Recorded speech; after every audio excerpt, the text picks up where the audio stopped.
Thank you, Chief Deputy Randy Tip, and in the San Luis County Sheriff's Office. Please remain standing from the final radio call, followed by the 21 gun salute, taps, the 21 bell strike, and a moment of silence. All bursting units stand by her final law for 2022. Dispatch to the fallen officers of 2022. Dispatch to the fallen officers of 2022.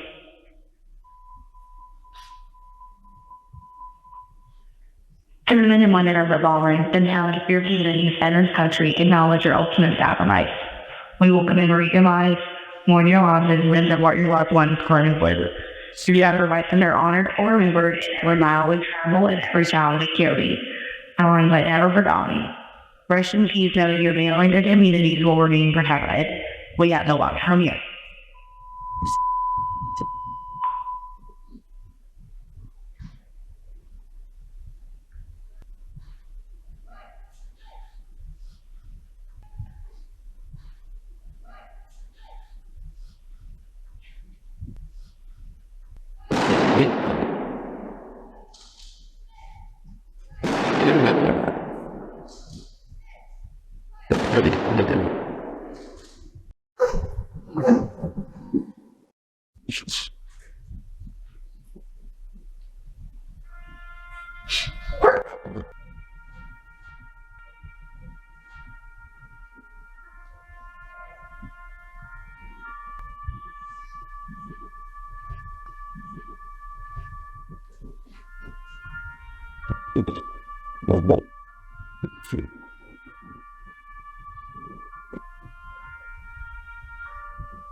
Oh, you have more personnel. What's it? Shut Read, son. Oh!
Order. Oh!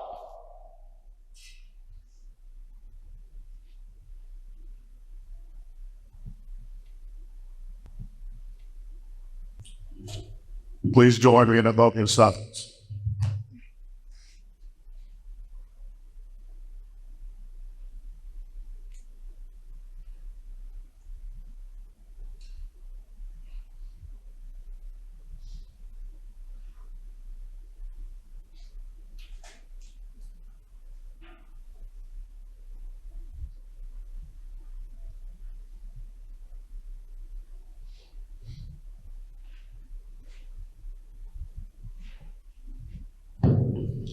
Please be seated.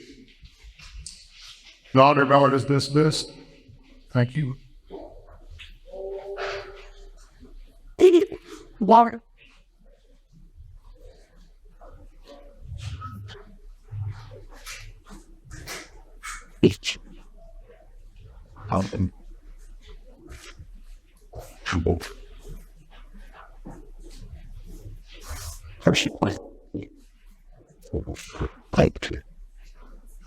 Yeah.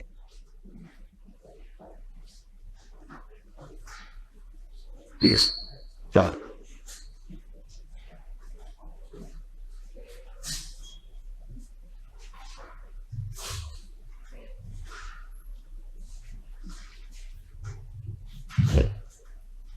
Okay.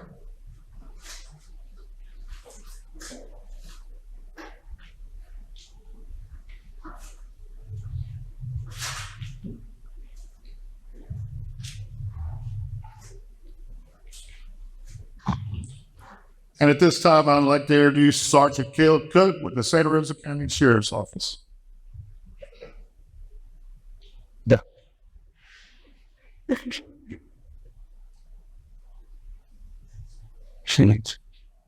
Thank you, Captain Lancet. Thank you to the FJCLA for your support. Since year one, we're going to, this is year 6 of this panel. FJCLA stepped up in trust of a crazy idea 6 years ago and made this possible. But before we get started into the potatoes presentation portion, I'd like to take a minute to thank our sponsors, athletes, volunteers. Because trust me, once we get started with the real talk, the atmosphere here is going to change. To our volunteers, we have volunteers that have stepped up to help out in a wide range of involvement. Some here for a few hours to cover jobs needed during the event. Others have jumped in with both feet with hundreds of hours of time spent pouring into the mission of this foundation. They have invested time and sacrificed so much to bring this event to you. To each of our volunteers, hear me as I offer you the most sincere thank you I can muster up. Thank you. To our athletes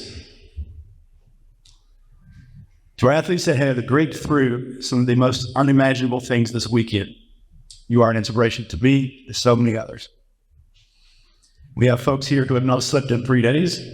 They have pushed through physical and mental barriers that video is typically avoid. To everyone that came to carry weight, whether it was 2 hours, 42 hours, thank you. To our sponsors. The sponsors you see listed around this arena boost the effectiveness of fundraising efforts here. The event is very costly, and without their assistance, it would not be possible. And if we're being honest here, this picture does not make good business sense. You can ask my wife. But when it comes to honoring those who have laid their lives down to help pave the way for a better tomorrow, we do what's needed to preserve their memories, celebrate their life, and take care of the loved ones they have left behind. In that, they have stepped up to help us raise the funds to fill the gap. So for those businesses listed as sponsors, please go see them, support them. Supporting them supports the efforts here. This year, we have our first ever listed presenting sponsor, American Valor Realty. They took the leap of faith as someone who is not a businessman, not a guru by any means. They believe in supporting the community, supporting veterans, supporting the mission of the Watch Foundation.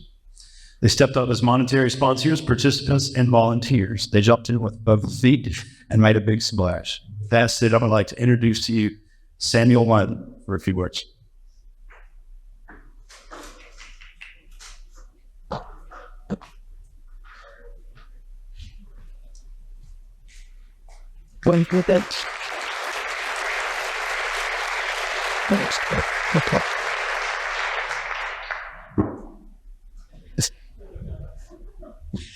Thanks, Caleb. All right, I'm confined to the box. All right, so I just want to say thanks out the police and our men and women of uniform. They are supporting the backbone of our community. It's kind of a bad word, and it's a little bit hard to recognize sometimes what they do for us. But I know that my brother's a police officer, older brother was a corrections officer. So when we call 911, we expect them to show up. So when they didn't get to come home, we're happy to be able to show up for them today. So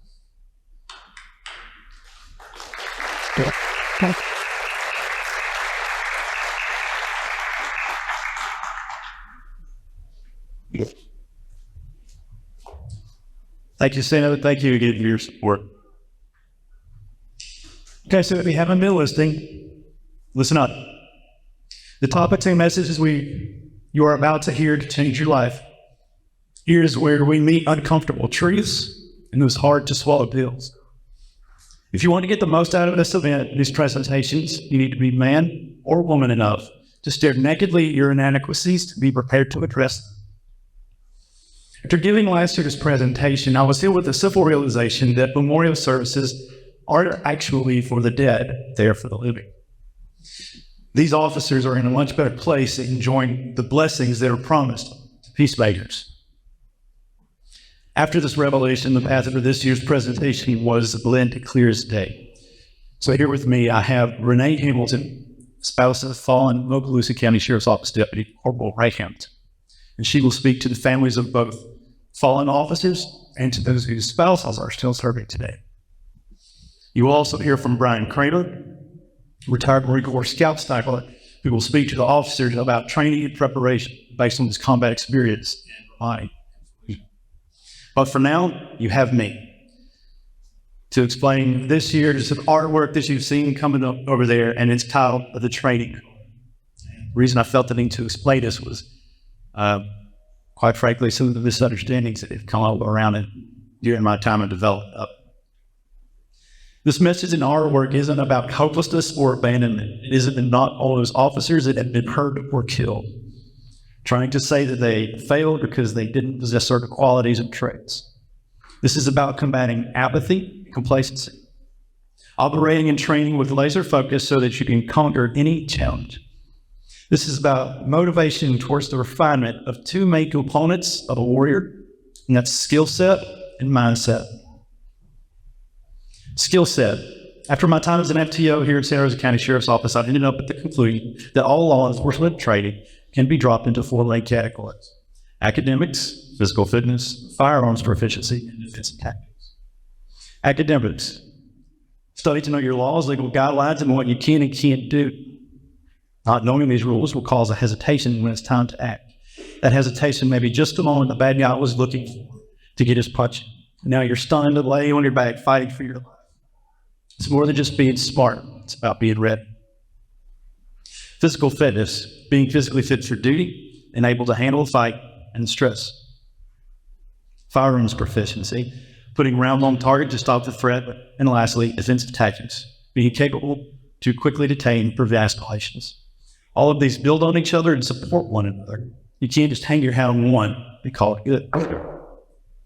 Guard yourself against unforced errors. Unforced errors. There's the mistakes that are attributed to one's own failures rather than to the skill or effort of one's opponent. In short, you're your own worst enemy. If they're going to outdo you, make sure that they had to put in the hours of work in order to take you down. Now, I'm not blind to the fact that sometimes things happen outside of our control, acts of God, all what they are. And there's a sense of freedom in knowing that there's nothing you or I can do about it. But for those things that you can control, be in charge of those things. Mindset. The mindset is found in the Bader statement. Say to yourself, no one is coming. Your training, your study is all on you. No one is coming to study the legal guidelines for you. No one is coming to lift those weights, run those laps for you so you can be fit for duty. No one is coming to train DT or practice reloads for you. You must say to yourself. Training with the mindset that you must be prepared as though no one is coming. Because unlike the training mat, you can't tap out and reset on the street. The street fight is won in the hours on the training mat.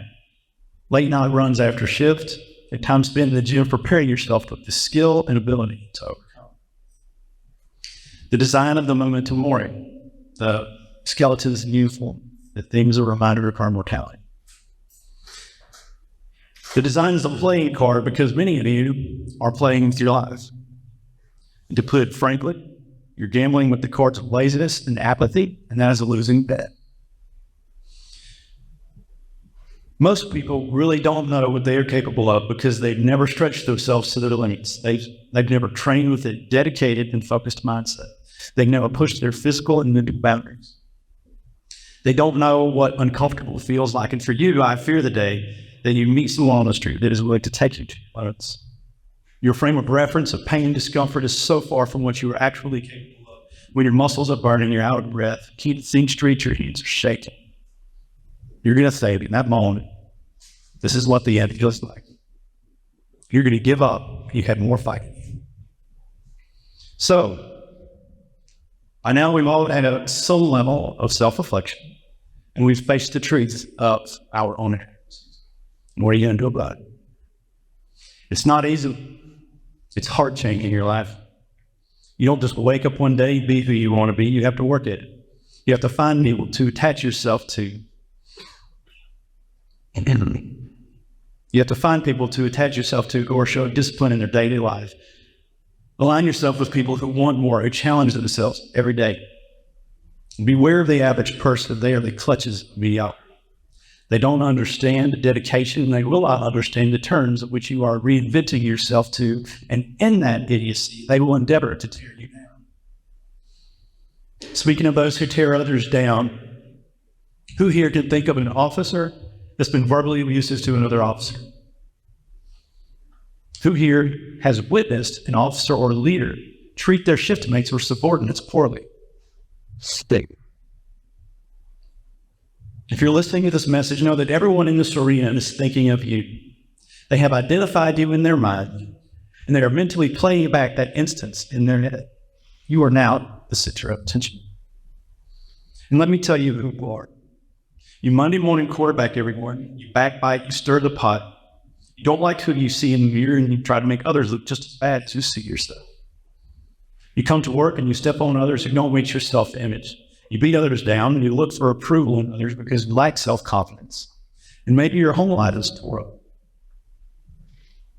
Maybe you don't know how to express your pain and anger from past trauma.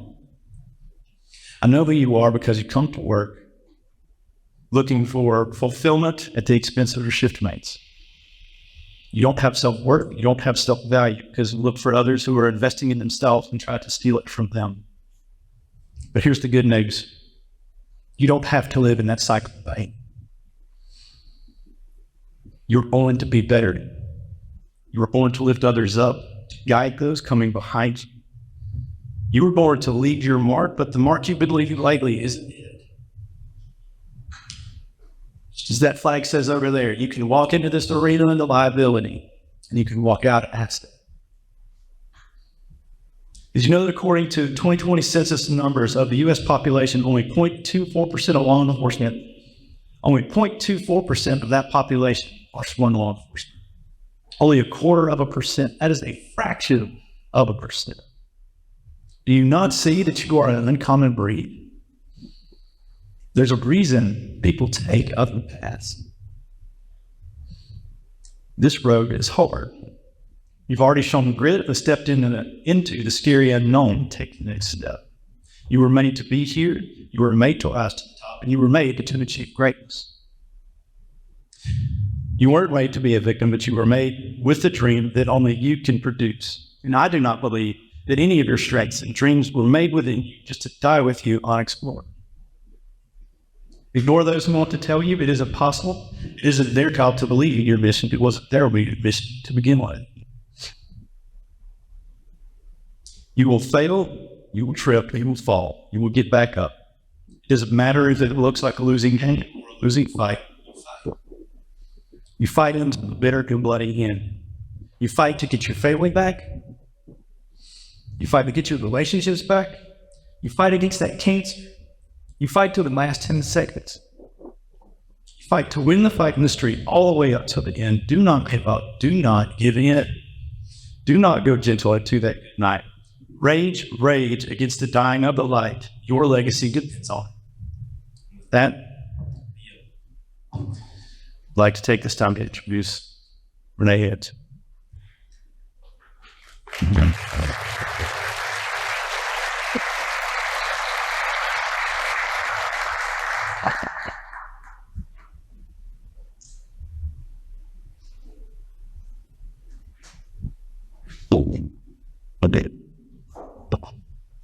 Thank you, Sergeant Cook. I'm honored to be here, and thank you for inviting me to speak at today's event. You may be wondering why members of the SRT team are standing behind me, because when you try to conquer something alone, it's a lot harder than conquering an S team. They have been repping for the past 42 hours and are exhausted, so I promise I'll make this quick. Ray Hamilton was my family. He was my best friend after we met in the first grade. I knew right away Ray was something great. Even in the first grade, he had a personality that drew you in. Everybody wanted to be his friend, including me. When we began dating, I knew within 2 weeks I was going to marry him. He had already decided that back in the second grade that he wanted to marry me, but he made me wait 5 years for a ring. But that didn't matter. I had his back and he had mine. When Ray woke up one day and told me he wanted to be a sheriff's deputy, naturally I was a little hesitant because we just spent $48,000 on a nursing degree for school, but it didn't matter. I knew this job was a calling and it was time to go. We had the most amazing 6 years at Okaloosa County. He found his true passion to train, to lead, to save lives, while keeping his core values of being a godly man. Ray is one of the few in his profession that received thank you letters from people he arrested. Friends became family over these 6 years. When Ray earned his spot on the SRT team, every day was Ray's favorite day. The training, being a white shirt, being promoted to corporal, and then he earned his Golden Eagle. Every day was getting better and better. On Christmas Eve morning, he came home after work, and he was so excited. He talked about the training the ship had had, they had excelled, and he was excited to lead these men. He wanted these guys to continue to grow. Then he told me he got a call out that morning. It wasn't a question of if he was going, but to tell me that he was going, because there's no other place he'd rather be. And within an hour and a half, he was shot and rushed to the hospital. As a spouse, and you get that call, you know. I tried to convince myself that he only tripped, had a minor injury, forgot his insurance card, and he needed home. But deep down, when you know you received that call, you know. All that mattered to Ray was that everybody else made it home safely. But all that mattered to me was that these guys brought him back home to me. They lined the hallways and never left his side for a week. You are heroes to me, and I can never thank the Okaloosa County Sheriff's Office and the SRT team enough for their continued support, encouragement, and love. Ray fought like a warrior for hours. His spirit refused to give up, but unfortunately his body did. I don't have to be the first to tell you that loss is unbearable. But with the support and love of your family, you can keep going. You might be struggling in your marriage, having trials in your relationship, or your kids may be testing your patience on a Sunday afternoon, but you love them. Above all, love is the world's greatest strength. And we love those who we consider family. Family is not only blood, it can also mean water. It is the sweat of the people around you who support you unconditionally. And that is why it's hard when they are gone. But no one can really prepare for that loss. To quote the Bible in 1 Corinthians 14:16, be on your guard, stand firm in faith, be courageous, be strong, do everything in love. Sheriff Eric Aiden's encourage is when you find yourself running towards trouble, knowing the risk, praying for yourself, fearing for your friend, but doing it anyway. He was not wrong when he said serving in law enforcement is a calling. It is not something that can be desired out of greed or selfishness, but for love and the sacrifice of others, and can only be described as a calling, divine by the obedience of God. Because of this profession, these fine men and women working every day. Everything is captured on body cam. It is all there for the world to see.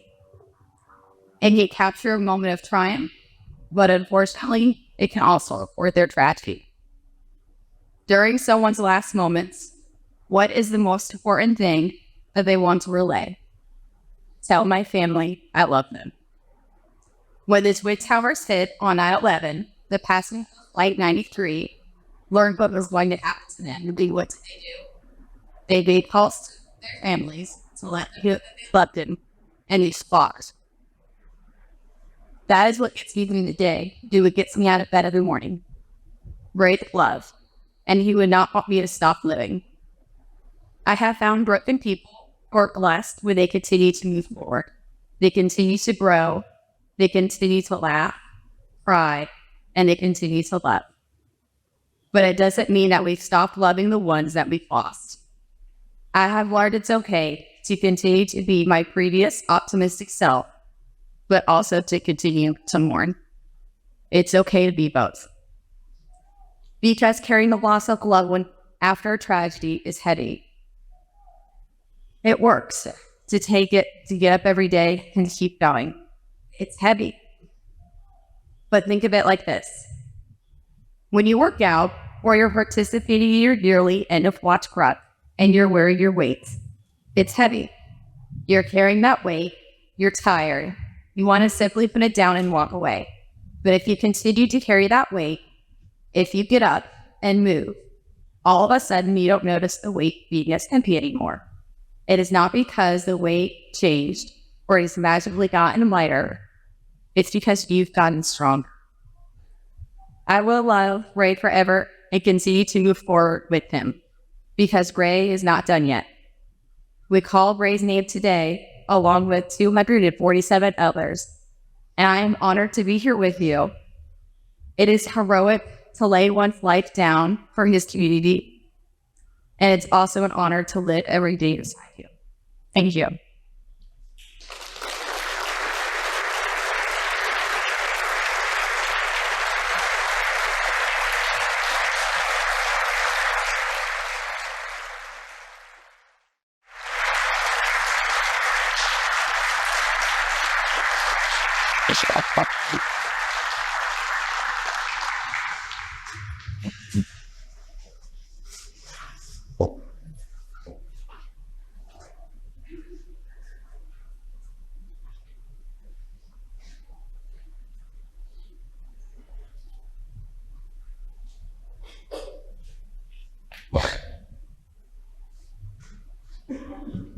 Thanks for your name.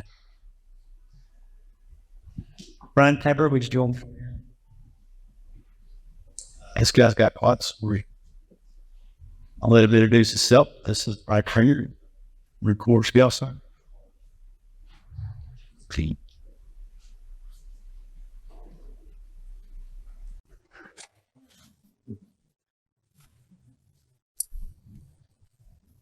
afternoon, everyone. It's an honor to be here today, remembering the sacrifice of our fallen brothers and sisters. It was a pleasure to be able to link up with Mr. Caleb Cook and get involved with End of Watch this year.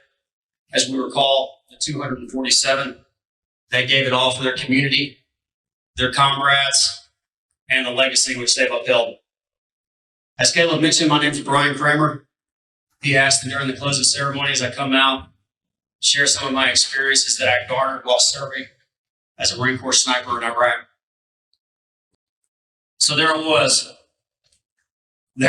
knee deep, and you know what? I'm kidding, but that's how all the great war stories start out there, right? I mean, it's what I'm told. I heard them that way growing up. So anyway, but I promise I'm kidding, but I'll give you some stories. I had plenty of them. From 2005 to 2007, I had the opportunity to serve multiple combat deployments in Iraq. First, Fallujah, 2005, and then again in Ramadi in 2006 and 2007. I spent most of my formative years as a young man either in combat or training for combat. When I was not deployed, I spent time training snipers in critical skills such as land navigation, escape and evasion, marksmanship, first aid, and patrolling, just to name a few. It was during those years that I learned some very valuable lessons that transcended the Marine Corps. As Caleb shared the artwork with me for this year's event, it amazed me how relevant that design was in the theme art to my time that I served as a Marine in combat. The lessons I learned as a young Marine aligned directly with the phrase Caleb prepared for this picture. The mantra, save yourself, no one's coming. It was a direct reflection of how I felt as a combat Marine and sniper serving in Iraq. It's what I learned the hard way as a sniper, operating deep in enemy territory, oftentimes with limited support and miles away from friendly forces. It's what I experienced firsthand on the battlefield. It was the chaos, the death, sometimes the feeling of being isolated and alone. Save yourself. No one's coming. That phrase is a wake-up call. It's a shout for individual accountability, loyalty, dependability. In it lays the foundation for overcoming anything that you face in life, whether on duty or off. Like the Marine Corps, I feel law enforcement holds key elements that ensure the success of the mission and the sustainment of the individual. Proficiency in marksmanship, firearms handling, defensive tactics, fitness, academic knowledge. All those things are paramount. I have a high regard for members of our LEO community. I look at it differently than others. Some may say I look at it the wrong way. I don't know.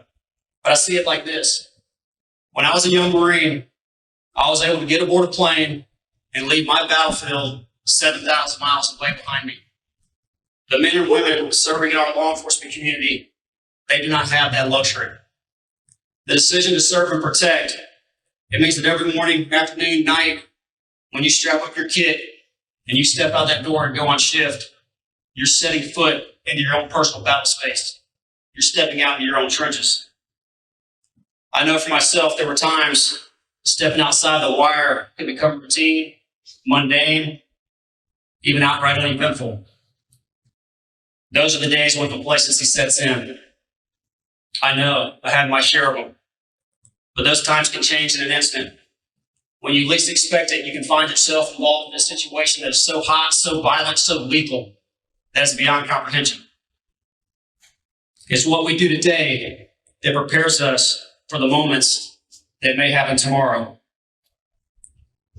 The deadliest threat to myself as a young Marine was constantly fighting back a lackadaisical attitude about my work, about my training, about my job. Because in the end, it's truly complacency that kills a warrior.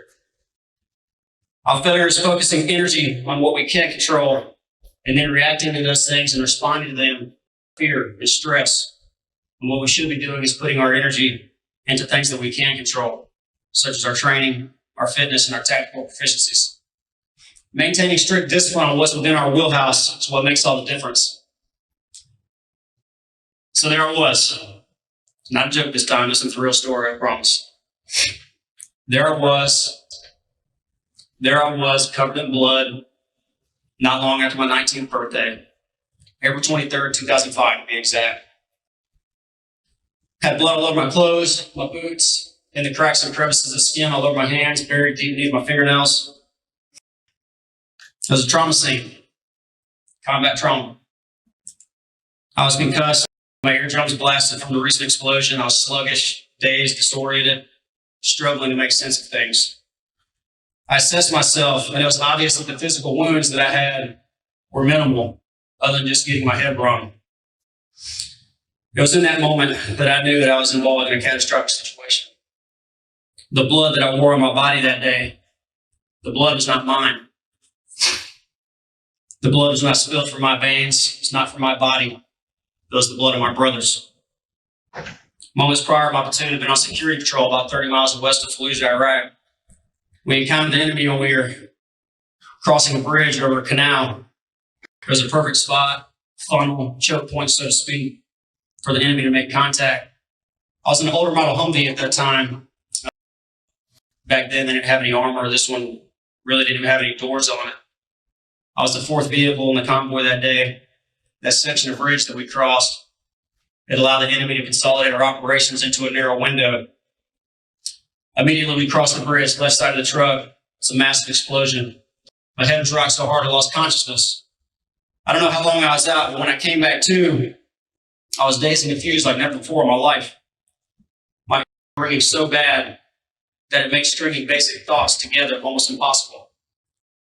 All the while, my eyes straining to see through the smoke and the debris that now filled the cab of the truck. The driver, despite his wounds, managed to accelerate the mangled vehicle out of the kill zone of the ambush. When the vehicle finally rolled to a stop, I immediately hopped out, established perimeter security to counter and eliminate any additional enemy contact. From there, I began to administer first aid. Our platoon corpsman, who was hit the worst, was the first person that I went to. For those that don't know, Navy corpsman is a medic who's on site to provide trauma care and treatment to wounded Marines. In the Fleet Marine Force, every combat infantry platoon, every combat arms unit will have a Navy corpsman assigned to it. On this day, the roles will reverse. I, the Marine, was treating the wounded Navy corpsman. As I began to assess the casualty, I could see it was an extreme situation. I navigated my hand up the sleeve, and it was apparent there was a deep shrapnel wound that had tore through the arm and buried itself deep in the chest cavity and the neck.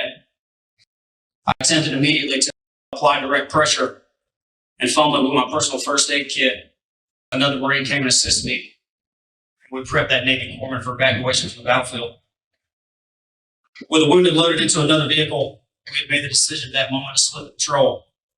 Half the patrol, along with myself, stayed behind to disassemble the vehicle with any weapons, gear, and equipment, stripped it in case it got left on the battlefield. The other half drove as fast as possible to Battalion Surgical, which is over 30 miles away. Being in a Humvee, if anybody's ever been in one, especially with that bad, you might as well have been on another planet. Once completed, we successfully evacuated 3 wounded Marines that day with serious injuries, and the event resulted in the loss of life of hospital corpsman Eric Kent of Portland, Oregon. His end of watch was April 23rd, 2005. It's a day I'll never forget. I see it often, I see him often, but it's never the laugh, it's never the joke, it's never the smile. It's just the labored breathing, the pale face of a dying man who once before was just full of life. On that day when he needed me, I could not save him. It's said that the wounds are so bad, even if we're sitting in an ER parking lot when the blast went off with medical personnel on site, the outcome would have been the same. Maybe they're right. Maybe that is right. I don't know. But I'm the one that has to live with that question. It's always there. Never stops reminding you, never stops asking, hey man, you could have done better. Regardless, I share this story for a specific reason. If you look back at the artwork that Mr. Cook prepared for this event, you take that skeleton on that artwork, you clothe him in a Marine Corps issued uniform. That's me. That's my brothers. We're in a position that we had to save ourselves because no one else is coming. I realized in that moment and all that horror what death revealed to me. It became astoundingly clear how important it was to be an expert in all that I did. Although I was the most junior Marine in the patrol that day, was I as proficient as I should have been? Was I as proficient as I could have been? If my combat trauma and first aid knowledge would have been higher, greater, would the outcome of that situation been different? Again, maybe, maybe not. That's the question I live with. But I determined at that moment that in the future, I would know what the answer to that type of question would be. I would never find myself in a position again that called into account my personal readiness. I was a Marine. Marines die. It's part of what we do. I acknowledge that. I live for that. And even to this day, I'm willing to sacrifice to carry on the legacy of the Corps. But one thing I vowed at that point is that my death would not have been from something outside of my control. It wouldn't be because of my lack of proficiency, knowledge, physical standards, or training. I was committed to being the best no matter the cost. Complacency, lax attitude, those things would not be my downfall. I would dedicate myself to greater discipline, focus, and attention to detail And as I did so, I found continued success over the next several years serving in combat as a sniper when I found myself in similar and even harsher circumstances.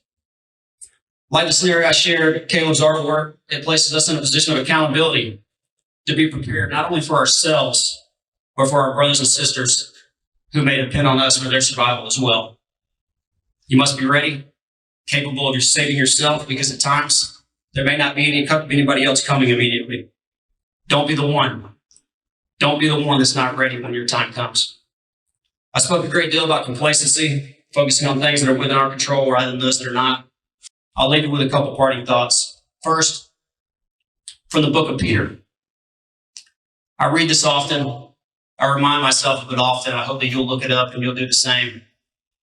1 Peter chapter 5, 6 through 8, I'm paraphrasing here.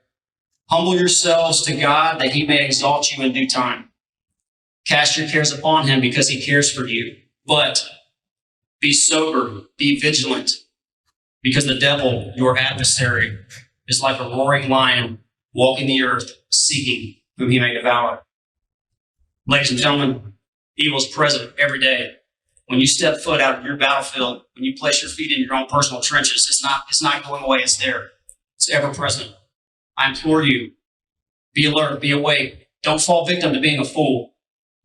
And when I say fool, you might be like, fool. When I say fool, I mean the biblical definition of a fool. And the biblical definition of a fool is someone who lives as if there is no God. We arise in the morning, rest our head in the evening, and we go about our day willy-nilly as if there is no good and evil, and heaven and hell does not exist. Do not be a fool. I assure you, fools are sorely mistaken, and their errors manifest themselves in complacency. I get it. We're all people. We live lives. There may be times when the weekend hits a little bit too hard. Coming on Monday morning, instead of proper rest and nutrition, what do? Reach for the Red Bull, reach for the Monster. Got to have something to give us that edge, to give us the clarity, to get us through the day. I know, I've been there.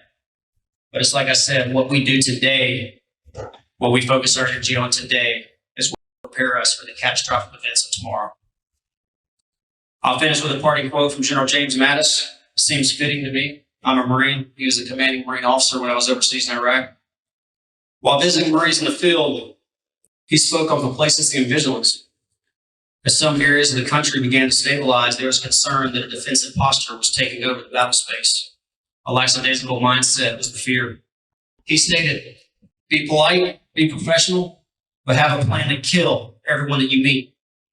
He also went on to say, and this is one of my favorites, there's only one retirement plan for a terrorist. I know his words hit home for Marines that served overseas during that time frame. They transcend the Marine Corps. They're timeless. They're applicable even today. And we do. Whether it's terrorists or criminals, there are evildoers out there every day seeking the ruin of souls. We, everyone here, we are the gatekeepers. And we, as the gatekeepers, must be prepared. He said to be professional. What's it mean to be professional? That means to be a master of your craft, knowledgeable, highly trained, proficient in everything you do. He mentioned to have a plan to neutralize a threat. What does that mean? Well, it's simple. Just to mean another way of saying stay alert, keep your head on a swivel, be disciplined in your daily life. As I said, we are the gatekeepers. And it's not just one retirement plan for terrorists. I know that retirement plan includes criminals as well. And it includes all evildoers that prowl the streets of our nation seeking the ruin of souls. The time may come when what you did yesterday will prepare you for the outcome of today. And if you look around you today, you look at the news, for some, that might quite possibly be this very moment. It's a great pleasure to be here with you all today, honoring the 247 lives lost last year. I thank you all for your time. I appreciate you. And I'll pray for you all. I'll pray for your families. You remain vigilant, remain alert. It is more important now than ever. God bless you all. Thank you.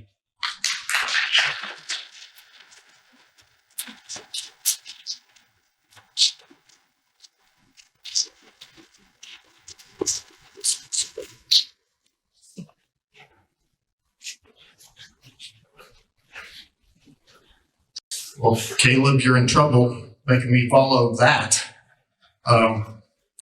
As a veteran as well, Air Force veteran, I've never seen combat, but I know he's seen a lot. And a good friend of mine, Kevin Lays, SEAL, we golf together on occasion, and they have some stories to tell. But he's right in the fact that every time you go outside, you're going into a combat zone. And here in Santa Rosa County, we're kind of blessed. We don't have the crime rate as some of the other places around the country. But yet, twice, I've been sheriff now for almost 7 years, and I got that phone call twice about 2 of my deputies dying. And I'll tell you right now, that's something that will stay with you for the rest of your life. And I know Eric has had that call as well. So we try to give everybody the best training we can, best equipment we can, and all our prayers. But sometimes that's just not enough. Sad to say, as you can tell by this table right here, all across the country, we have dirtbags out there that their one thing in life is to kill a cop. And we see ambushes now. And you can't get out and pump your gas in a marked patrol car anymore without keeping your head on a swivel. I started my career 42 years ago, and it just wasn't that way. But now we live in different times. So first and foremost, thank you all for coming. And thank you for honoring all the fallen for this year. And unfortunately, we have to do this every year. It's good that we recognize them, but it's sad that we have to do it. And I want, Caleb, where you at? Come here. So I cannot overstate how proud I am of this man right here. He came to me 6 years ago and said he had this plan. And at that time, I was thinking there was going to be 5 or 6 people out rucking, and, we're going to recognize some people, and it has evolved into this because of him. And he'll never sing his praises. He'll never tell you about how much time he spends doing this. He's not going to talk about that, but I will. He spends so much time and effort putting this on, and he thanks me. He's like, thanks for coming. And, well, this is my honor, and it's an honor for me to have you at the Santa Rosa County Sheriff's Office. So I just want to let you know, I love you, brother. I appreciate everything you do, and I want to thank the honor guards from Okaloosa and Santa Rosa, the fire department, and all the people represented here for coming out. And I really do appreciate y'all being in Santa Rosa County. Be safe, and if there's ever anything we can do for you here, please feel free to call on us. So thank you.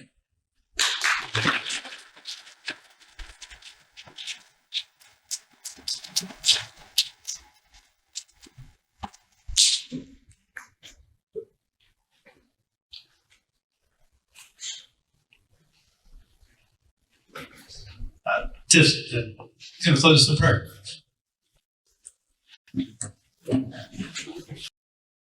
Let's bow our heads. Dear Heavenly Father, as we gather here to conclude this EOWMR Memorial Ruck, we lift our hearts in gratitude for the brave souls we remembered during this special event. We thank you for their sacrifice, their courage, and their dedication to serving others. Lord, thank you for providing strength and endurance to all the athletes that sacrificed the past few days as they carry the weight of these fallen officers. May the families of the fallen find comfort in the midst of sorrow, and may the memories of their loved ones bring them peace. Lord, we ask for your strength to continue honoring these heroes and for the wisdom to learn from their example. Bless all those who serve in uniform. Watch over them, protect them as they continue their noble duty. May your light guide us in times of darkness, and your love comfort us in moments of grief. In your holy name we pray. Amen.